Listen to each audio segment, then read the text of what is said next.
दोस्तों, आज हम हाजिर हैं एक और सच्ची कहानी को लेकर, जिसे देखने के बाद आप समाज की सच्चाई से रूबरू हो जाओगे।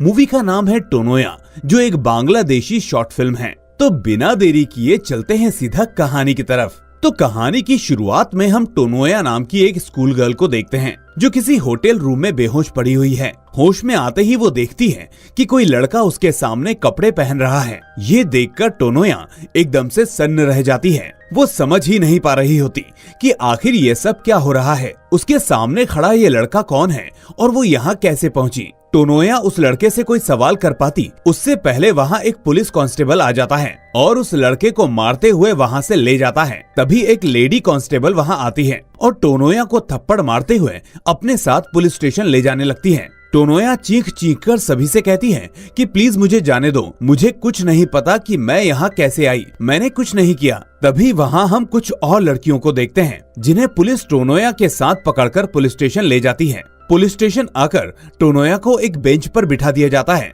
जहाँ ठीक उसके बगल में एक प्रोस्टिट्यूट बैठी होती है। तभी लेडी कांस्टेबल फिर से टोनोया के पास आकर उसे 2-4 जोरदार थप्पड़ लगाते हुए पूछती है कि बता, तू वहाँ किस किस के साथ गई थी और कौन कौन इस गिरोह में शामिल है, और वो लड़का जो तेरे साथ था क्या वो तेरा बॉयफ्रेंड है। टोनोया रोते हुए कहती है कि मैडम, मुझे कुछ नहीं पता, मैं तो उस लड़के को जानती भी नहीं और मुझे सच में कुछ याद नहीं कि मैं वहाँ कैसे पहुँची। मैं तो बस अपना एग्जाम देकर स्कूल से बाहर आई थी। मैं ऐसी लड़की नहीं हूँ मैडम, प्लीज मुझे जाने दो, मुझे कुछ नहीं पता। टोनोया लाख मिन्नतें करती है, पर पुलिस वाले उसकी एक बात नहीं सुनते, क्योंकि टोनोया के साथ जो 2 लड़कियां उन्हें वहां मिली थी वो टोनोया की ही फ्रेंड थी, जिन्हें पुलिस वालों ने रंगे हाथों अपने अपने बॉयफ्रेंड के साथ पकड़ा था। और उन दोनों लड़कियों ने खुद ये बात कबूल की थी, जिसकी वजह से पुलिस को टोनोया की किसी भी बात पर यकीन नहीं हो रहा था। इसके बाद इंस्पेक्टर टोनोया के पिता को कॉल करके कहता है कि तुम्हारी बेटी गुल खिला रही है, उसे रंगे हाथों हमने होटल में किसी लड़के के साथ पकड़ा है।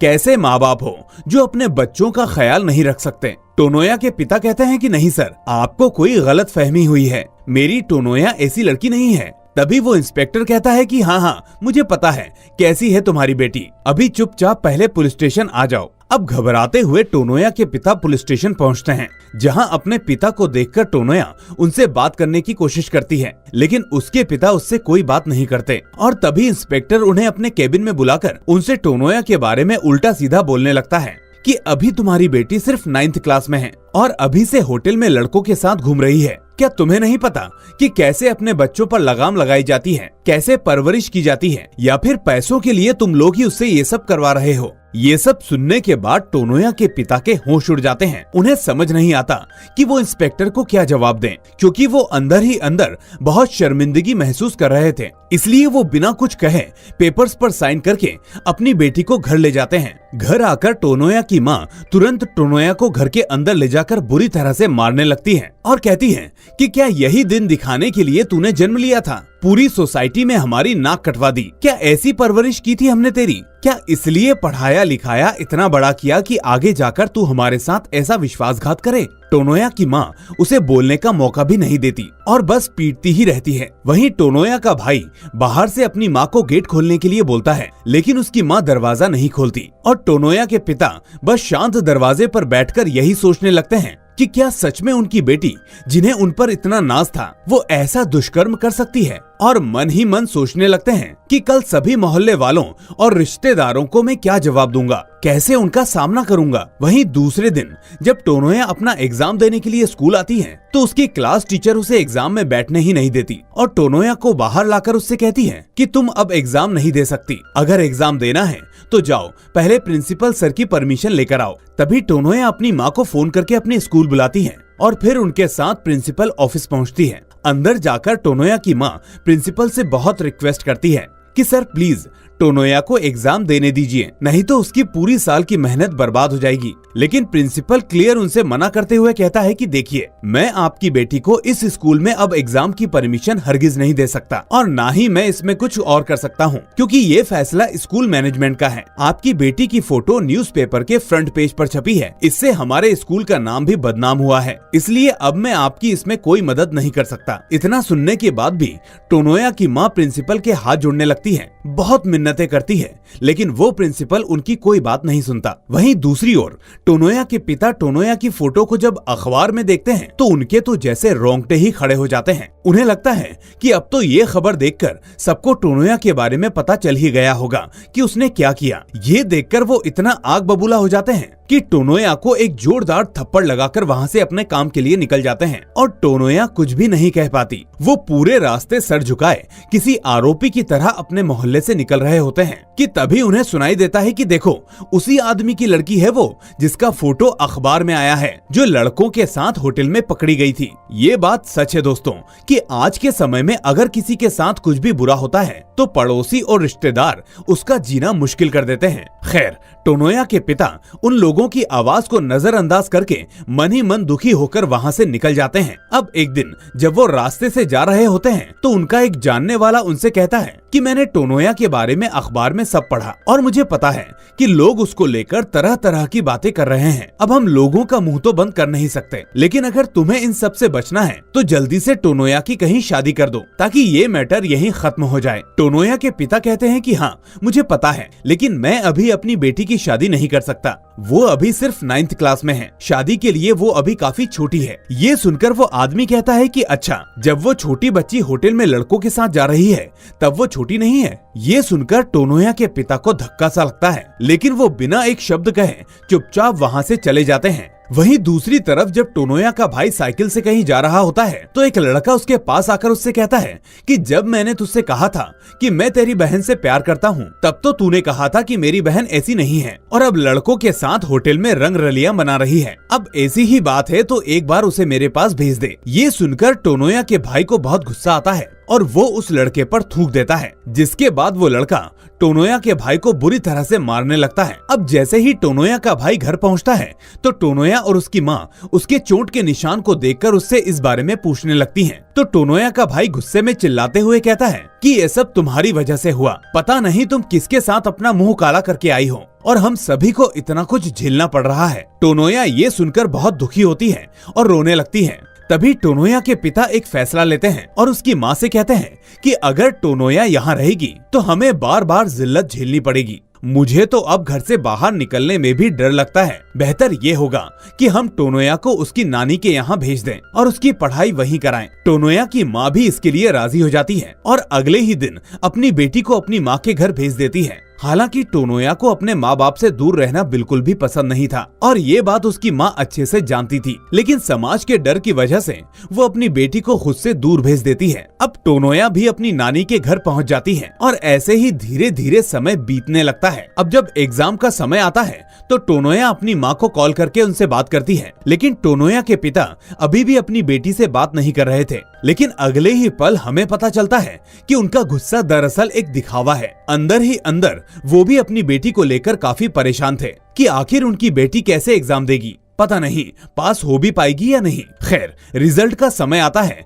और टोनोया फर्स्ट डिवीजन में पास हो जाती है। तभी एक दिन टोनोया की माँ टोनोया के पिता के पास आकर कहती है कि अब पूरा 1 साल हो चुका है, सभी लोग अब उस बात को भूल चुके होंगे, अब तो हमें अपनी बेटी को वापस बुला लेना चाहिए। लेकिन टोनोया के पिता इसके लिए साफ इनकार कर देते हैं और कहते हैं कि ये नहीं हो सकता, अब टोनोया वापस यहाँ नहीं आएगी और वहीं रहेगी और वहीं अपनी पढ़ाई पूरी करेगी। वो ये सब बातें कर ही रहे होते हैं कि तभी टोनोया अपनी माँ को कॉल करती है और कहती है कि माँ, नानी अब इस दुनिया में नहीं रही। खैर, इसके बाद मजबूरी में अब टोनोया के पिता को उसे अपने घर वापस लाना पड़ता है। लेकिन हम देखते हैं कि इतना समय बीत जाने के बाद भी टोनोया के पिता टोनोया से बात नहीं करते और घर आकर वो टोनोया की माँ से कहते हैं कि मैंने टोनोया के लिए एक लड़का देख लिया है और वो सभी कल टोनोया को देखने आने वाले हैं, तो जाकर ये बात अपनी बेटी को बता दो। ये सुनकर टोनोया की माँ कहती है कि आप ये कैसी बातें कर रहे हैं, आपने ही तो कहा था कि हम अपनी बेटी को अभी पढ़ाएंगे,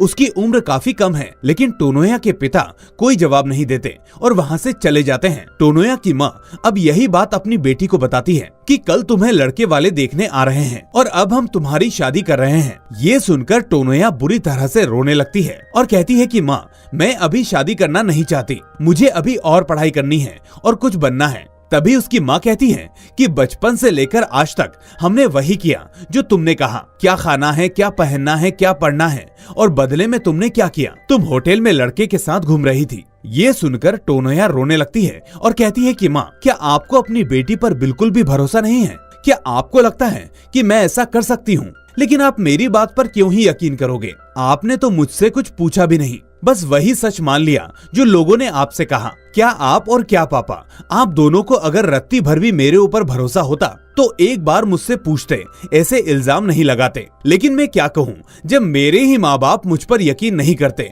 तो दुनिया से मैं क्या ही कह पाऊंगी। बिना कुछ गलत किए मुझे पूरी दुनिया के सामने जलील किया गया और आपने भी उसमें सभी का साथ दिया, और आज उसी झूठी बात को सच मानकर मेरे सपनों को कुचलकर मेरी शादी करवाना चाहते हो। अगर मुझ पर यकीन नहीं है तो मेरा अभी मेडिकल टेस्ट करवाओ। अगर उस लड़के ने मेरे साथ कुछ भी गलत किया होता तो मुझे तभी पता चल जाता, लेकिन ऐसा कुछ भी नहीं हुआ माँ, मैं बेकसूर हूँ, मुझे बख्श दो। टोनोया की ये सब बातें उसके पिता बाहर बैठकर सुन लेते हैं और मन ही मन बहुत दुखी होने लगते हैं। तभी हमें फ्लैशबैक में वो सब दिखाया जाता है कि आखिर उस दिन क्या हुआ था। उस दिन टोनोया जब अपना एग्जाम देकर बाहर आई थी तो मन ही मन इस बात को लेकर परेशान थी कि उससे वो 2 क्वेश्चंस मिस कैसे हो गए। तभी टोनोया की 2 सहेलियां उसके पास आकर उससे कहती हैं कि क्या एग्जाम की टेंशन ले रही हो, चलो ना बाहर चलो, एक लड़का तुम्हारा कब से इंतजार कर रहा है। ये सुनकर टोनोया अपनी सहेलियों पर भड़क जाती है कि तुम्हें पता है ना कि मुझे इन सब में कोई इंटरेस्ट नहीं है, फिर भी तुम बार बार यही सब बातें मुझसे करती रहती हो। तभी दूसरी लड़की कहती है कि अच्छा छोड़ो ये सब, चलो बाहर जाकर गोलगप्पे खाते हैं। इसके बाद ये तीनों गोलगप्पे खाने के लिए बाहर आती हैं और तभी हम देखते हैं कि उन दोनों लड़कियों के बॉयफ्रेंड्स भी वहीं उस ठेले पर खड़े होते हैं। साथ में वहाँ एक और लड़का होता है जो काफी दिनों से टोनोया से बात करने की कोशिश कर रहा था, लेकिन टोनोया हमेशा उसे इग्नोर करती रहती थी। खैर आज भी वो उसे इग्नोर करके गोलगप्पे खाने लगती है। तभी अचानक उसे चक्कर आने लगते हैं और वो बेहोश हो जाती है। यानी उन लड़कों ने पहले ही उसमें बेहोशी की दवा मिला दी थी, जिसमें टोनोया की दोनों सहेलियां भी शामिल थी। इसके बाद वो सभी होटल में आ जाते हैं और जब तक वो लड़का टोनोया के साथ कुछ कर पाता तब तक उस होटल में पुलिस की रेड पड़ जाती है और सभी को गिरफ्तार कर लिया जाता है। यहाँ हम साफ देख पाते हैं कि टोनोया के साथ कुछ भी ऐसा वैसा नहीं हुआ था, लेकिन फिर भी समाज ने उसे पूरी तरह से बदनाम कर दिया था।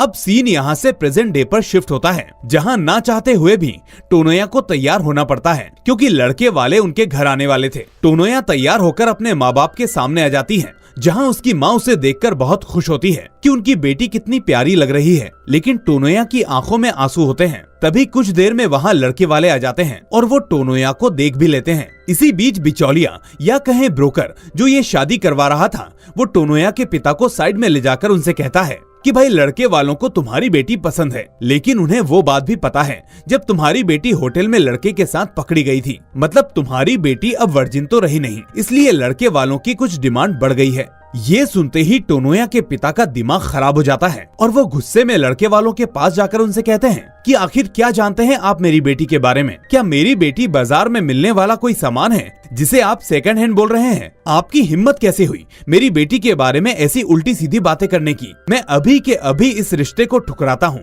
अगर उसकी शादी आप जैसे लोगों के यहाँ हुई तो वो कभी खुश नहीं रह पाएगी, जिंदगी भर बस रोती ही रहेगी। ये कहकर वो उन लड़के वालों को वहाँ से भगा देते हैं और अपनी बेटी की तरफ देखने लगते हैं। आंखों में आंसू लिए टोनोया भी अपने पिता को देखने लगती है, जो कितने समय से उससे बात भी नहीं कर रहे थे। अपनी बेटी की आंखों में आंसू देखकर अब वो भी रोने लगते हैं और टोनोया को गले से लगा लेते हैं। आखिरकार टोनोया के पिता को अपनी गलती का एहसास हो गया था कि कैसे उन्होंने समाज के डर की वजह से लोगों की बातों को मानकर अपनी ही मासूम बेटी को गलत समझा, उसे थप्पड़ मारा, उसकी बात नहीं सुनी, उसे खुद को साबित करने का कोई मौका नहीं दिया। और इसी के साथ ये ट्रू स्टोरी का होता है दी एंड। दोस्तों, इस कहानी में ये बात साफ दर्शाई गई है कि किसी की भी बातों में आकर हमें सीधा फैसला नहीं लेना चाहिए। जरूरी ये है कि हम पहले सामने वालों को भी मौका दें, बात की गहराई तक जाएं और फिर जाकर ठंडे दिमाग से फैसला लें, वो भी बिना सामाजिक दबाव में आकर। खैर, आपको ये मूवी कैसी लगी हमें कमेंट करके जरूर बताएं और कहानी पसंद आई हो तो वीडियो को लाइक करके अपने दोस्तों के साथ शेयर करना ना भूलें। साथ ही अगर आपको हमारा ये काम पसंद आता है तो चैनल को सब्सक्राइब जरूर कर लें। हम फिर मिलेंगे एक और ऐसी ही शानदार एक्सप्लेनेशन के साथ। Till then take care and thanks for watching.